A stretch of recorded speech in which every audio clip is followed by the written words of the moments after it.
Hello everyone, welcome back to my channel. I'm Star Wars Meg, here to give you another update about all the things going on in the Star Wars universe and an update for The Mandalorian Season 2. So before I get into it guys, as always, please may I ask you to hit like on this video, to subscribe down below, and also please consider becoming a patron of mine on Patreon. But without further ado, let's get into today's update. So our first story is the biggest one, and this one's been going around for the last couple of days, and it involves a potential tease for Ahsoka Tano. For fans of The Mandalorian, the year-long wait for Season 2 has been full of rumours. From Sasha Banks potentially stepping into the role of Sabine Wren to Timothy Olyphant playing Cobb Vanth, there's no end to the speculation. However, one name gets brought up over and over again: Rosario Dawson as Ahsoka Tano.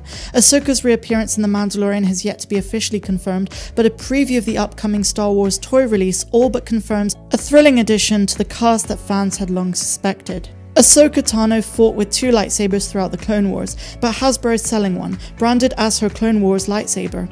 On paper, that doesn't seem to be connected with The Mandalorian at all, but then there's the matter of the box art. The box features a lifelike illustration of Ahsoka that we've never seen before. It's not her Clone Wars or Rebel self. It does not look like the Ahsoka that we've seen before in any previous Star Wars content. This illustration looks exactly what a live-action Ahsoka would look like.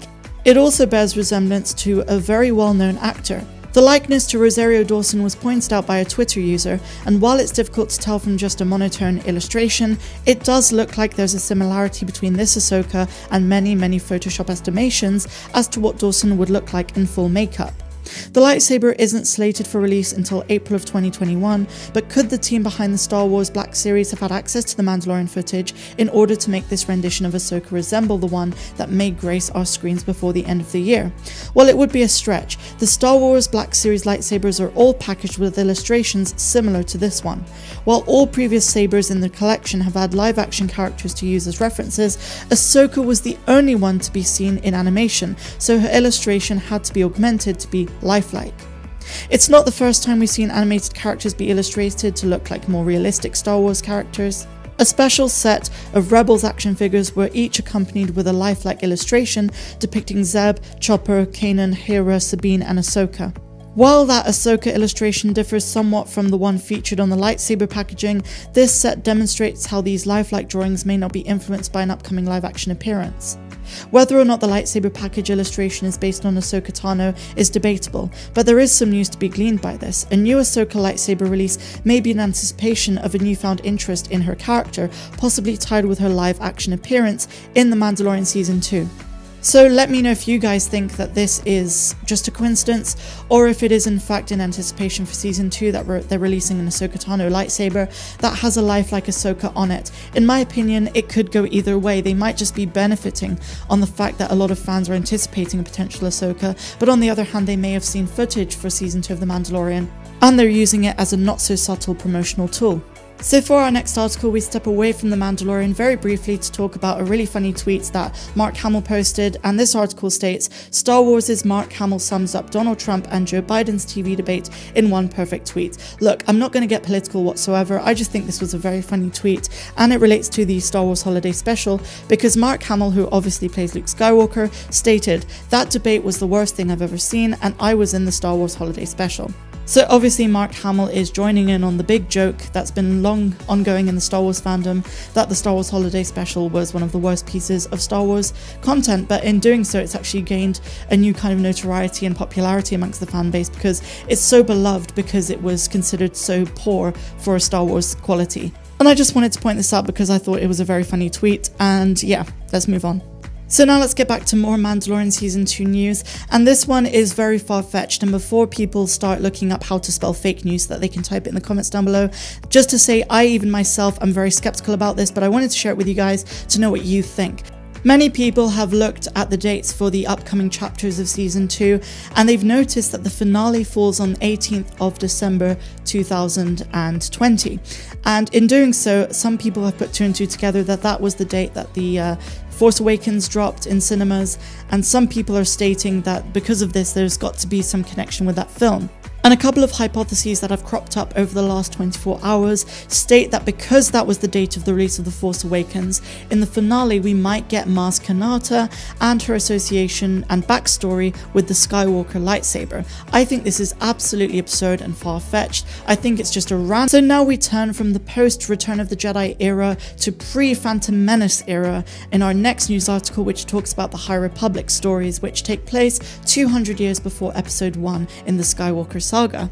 So this news article states that the Star Wars writer teases more High Republic stories which are on the way. In Charles Soule's most recent newsletter, he revealed some big things ahead for the High Republic era and his role in it going forward. Popular Star Wars writer Charles Soule has just revealed some pretty cool news for his fans, courtesy of his newsletter. According to Soule, the project of depicting the High Republic will be much bigger than fans may have previously realised, and his own work will be expanded upon as well. The High Republic initially was first announced back in February, with an array of books and comics announced, all of them set in this new era of Star Wars, 200 years before Star Wars: The Phantom Menace. Soule will be writing Light of the Jedi, an adult novel that will arguably serve as the centerpiece of the collection of titles, coming from several different writers for the variety of different age demographics. While the initiative has since been pushed back to early 2021 due to the events of the current pandemic, that hasn't stopped new bits of information from being revealed as fans get closer and closer to the release day. So let us look at what he specifically said in the newsletter. He writes, "I'm not done with this era of Star Wars by a long shot. The High Republic is planned as a multi-year megastory, and I intend to be part of it.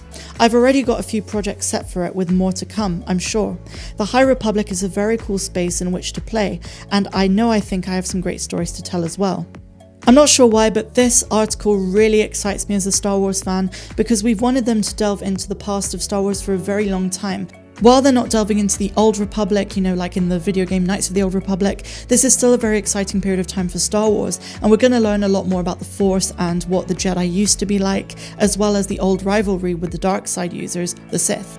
I suppose the most riveting part of this news story is the fact that he's excited to expand upon the High Republic, so it's not just going to be a brief Star Wars project, it's going to drag on for a pretty long period of time, and in doing so they might do it like the Skywalker saga and stretch it out into films. Of course, we still don't know anything about what the next trilogy is going to be about in 2023.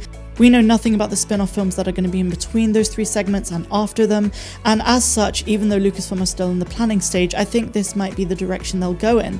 I'd be more than happy to see the origin story of, the High Republic and why it's important in the Star Wars universe and in the Star Wars timeline, as well as tying it back to what we already know in terms of Star Wars themes with the light side of the Force balance, the Chosen One, and all of this kind of thing. So that is all I have for you guys today. I really hope you enjoyed my Star Wars news update. If you did, please give me a big fat thumbs up down below, subscribe to my channel if you're new. Also, please consider becoming a patron of mine on Patreon. For just $2 or $10 a month, you can help to support my channel and get exclusive access to bonus content that's not found here on YouTube. I'm Star Wars Meg, and I wish you a fantastic rest of the day, no matter where you dwell in the galaxy. I will see you tomorrow. Have a great one.